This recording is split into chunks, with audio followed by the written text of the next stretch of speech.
This is a Sports Catastrophe production. So, it's time for the birthday boy on this January the 12th. And guess who it is? It's Richard Sednick of the Florida Panthers. There's a reason why I have Sednick in a Florida jersey. But more on that later. He was a Slovakian former ice winger.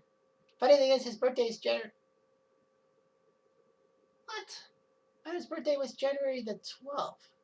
Why did I say January the 6th? Something like that. Huh. Well, regardless, Richard Sednick had a 15-year career in the NHL with Washington, Montreal, the Islanders, and the Panthers. Sednick went in the 10th round when the NHL draft was 10 or more rounds instead of the 7 rounds we have now, after playing junior hockey for the Portland Winterhawks in the Western Hockey League.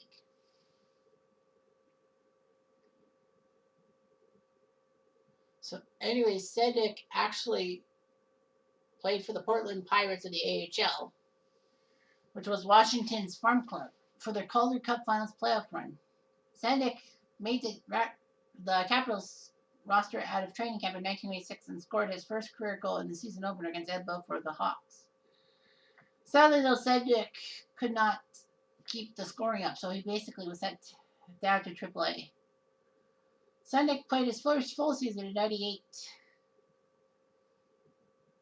playing 65 games for the Caps and 17 goals. He was part of being the first Washington Capital to score in MCI history, Center/Capital One Arena history.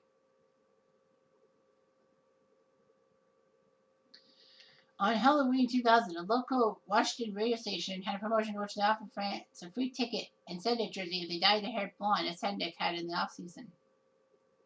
And 200 people took advantage of this and scored his first career hat trick against the Detroit Red Wings, who hadn't lost in Washington in 10 years, and Detroit was a superstar team. After 6 years with the Caps, the Caps traded him to Montreal during the trade deadline of 2001, alongside Jan Boulos in a first-round pick, which Montreal used Alexander Pageauguin. Montreal sent Trevor Linden, who should never have been in Montreal in the first place, Dinas Subras, and a second-round draft pick, who they later traded to Tampa. So Sednick to Montreal. Montreal wasn't really on a playoff run until 2002. Sednick, though, played for the 2002 Habs in the playoffs. However, in Game 4,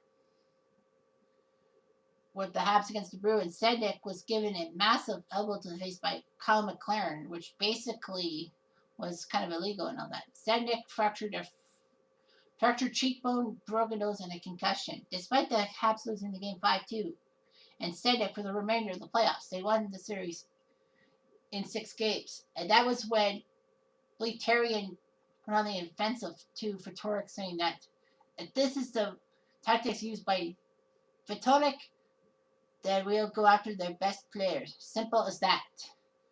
Basically stating that that was what Boston coach Robbie Fedoruk would do to get their best players, the Habs' best players. Then basically they'll send someone to take down Boston's Joe Thornton or their best players. Cooler heads would prevail, and Montreal won the series in 6. Sadly, though, Sednick's presence would have been great to take down the Carolina Hurricanes in the second round of the series playoffs. Sednick spent 3 more years in Montreal, but got traded back to Washington during the 2006 offseason for a third-round pick. However, Sednick's second stint would be short-lived, as he basically was traded to the New York Islanders for a second-round pick.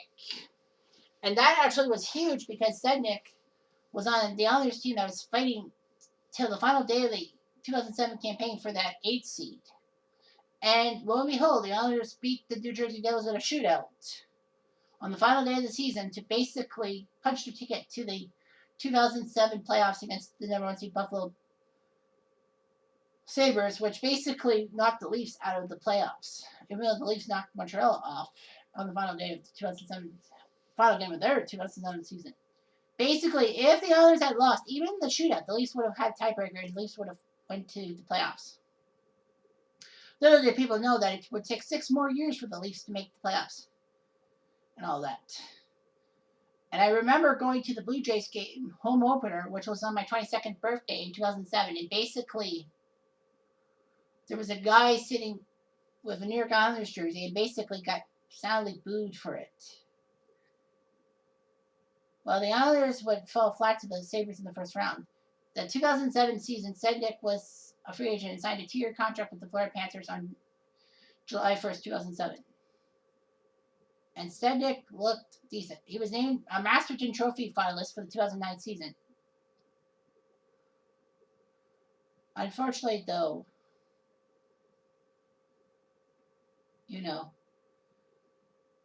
that's what happened. Sednick actually ended up playing for Lokomotiv Yaroslavl in the KHL for the 2009-10 season. However, Lokomotiv decided to terminate his contract in December 2010. So Sednick signed with AIK of the Swedish Elite League. Unfortunately, Lokomotiv Yaroslavl. This wasn't the last time Lokomotiv Yaroslavl was in the news, because in December 2011, guess what happened? That's right, the plane crash that decimated the whole team. So Richard Sednick was close to being, if he was staying with Lokomotiv, he would have been probably dead duck in that plane crash. Sednick had 200 AHL goals in his career. Right on 200 goals, which was amazing and all that. He did his best work for Montreal. He would play 48 playoff games, scoring 16 goals in those. He would play for Slovakia in many things. All that. So, yeah. He would win a bronze medal for the 2003 World Championships and bronze for the 2010 Slovakian Olympic team. Now, there was a reason why Masterton was given a chance to win the Masterton Trophy for perseverance. It was because on February 10th, 2008, Panthers were playing the Sabres in Buffalo. Sednick suffered a severe life-threatening injury. Ole Jokinen was tangled up with Clark MacArthur and lost his balance in front of Sednick. As Jokinen fell, Sednick skated past, but his skate blade accidentally made contact. But Jokinen's skate blade made contact with Sednick's neck, slicing his carotid artery open and causing it to expel a trail of blood on the ice as Sednick skated to the Panthers bench. Thankfully, though, the Florida trader helped him to the locker room for treatment. Paramedics stabilized Sednick while the home team doctor controlled the bleeding. And the doctor said Sednick was in shock but was not near death, as he was alert and responsive. Sednick was transported to hospital and he was stable after leaving the arena. The game was delayed for 20 minutes as the Zamboni needed to remove the ice and all that. Thankfully, though, the game went on as it was revealed Sednick was in stable condition. Surgery was performed to repair the artery, but Sednick's life was not in jeopardy. The artery wasn't severed. Had it been, it would have recessed into the neck, making more extensive surgery to repair. Sednick was stable and released from hospital 4 days after his surgery.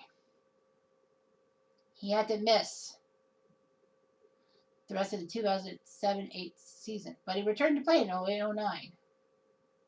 Sednick's injury drew comparisons to Clint Malarchuk's neck slash in Buffalo in 1989. The injuries both prompted discussion about neck guards and player safety in the NHL. At present, team doctors are trained in trauma care and are required to be seated behind the home team bench at every game, which is pretty good. But it's kind of weird how Sednick and Malarchuk's things happen in the same, not the same arena, but the same city. As Buffalo's old auditorium was undersized and all that, but basically it was the home to Malarchuk's skate blade from Steve Tuttle, March 1989. Malarchuk, by comparison, had lost a lot of blood when the skate blade got into his neck and all that. But what saved Malarchuk that day was the team doctor of the Sabres, Jim Petroselli, who basically was a medic in the Vietnam War, who pinched Malarchuk's nerve to cut off the blood that was spurting out. But what also saved Malarchuk was where he was positioned. Malarchuk was on the north end of the ice. if Malarchuk was in the other team, was in there on the other side of the auditorium, he would have been a dead duck because the one exit was close to the paramedics area. Malarchuk would then suffer PTSD and nearly commit suicide. Though it's not funny. But anyway, Sadek recovered from his neck injury, thankfully. So anyway, yeah. Obviously, I'm not going to show you a picture of bloody neck. YouTube will be pissed off at me. So anyway, that's all I've got. I do.